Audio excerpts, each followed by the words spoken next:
A young man went over to another Jew at a wedding. He said, "You remember me?" He said, "I don't remember you. Who are you?" He introduces himself.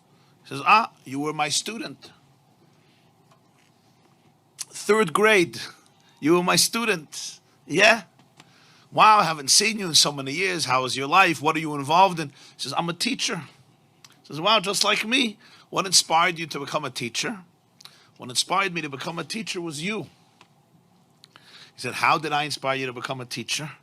"I saw what an impact you had on me. I realized what an impact I can have on children. I decided to go into education." He said, "What type of impact did I have on you?" So he said, "I'll remind you, but I'm sure you remember the story. There was one day that one of my friends got himself, his mother or father bought him a beautiful wristwatch, and I dreamt for a watch, and I didn't afford one. So I decided to steal his watch. He had it in his pocket. I took his watch, I stole it. He came into class, he saw somebody stole his watch.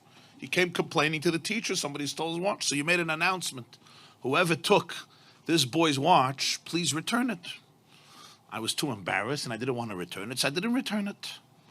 So you locked the door and you said, "I'm going to have to line everybody up and empty their pockets in order to get back the watch."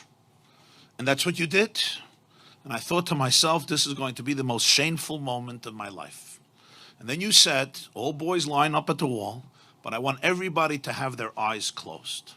Everybody's eyes must be closed."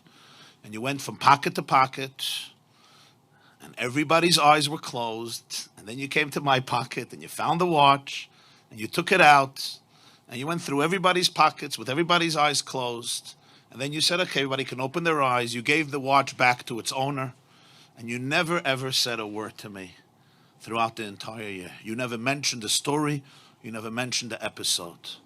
And when I thought to myself how you saved my dignity that day, instead of being stereotyped as a ganev, as a thief, as a shakran, as a liar, as a no-goodnik, as a despicable child, you really saved my soul. You saved my dignity. And you never mentioned a word, not only to anybody else, not only to the owner, but even to me. It happened, it's over. I understood the message. And when I looked at that, I saw it. I said, wow, this is what a teacher is. This is what a real educator is. This is what I want to do with my life. And therefore I went into education. The teacher is listening to him and he says, wow, that's amazing. That's really amazing. But he says, but Rebbe, you don't remember the story? Like when you see me and you hear my name, I'm sure you remember the story that I stole the watch and what you did, and you didn't want to embarrass me, so you had everybody's eyes closed.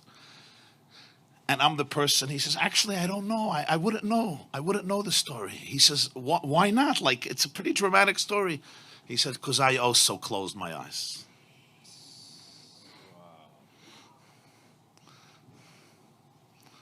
So I want to bless you and bless all of us that we should be able to be such leaders, such teachers, such parents, such educators, such mashpiyim, to be able to be there for people in this way.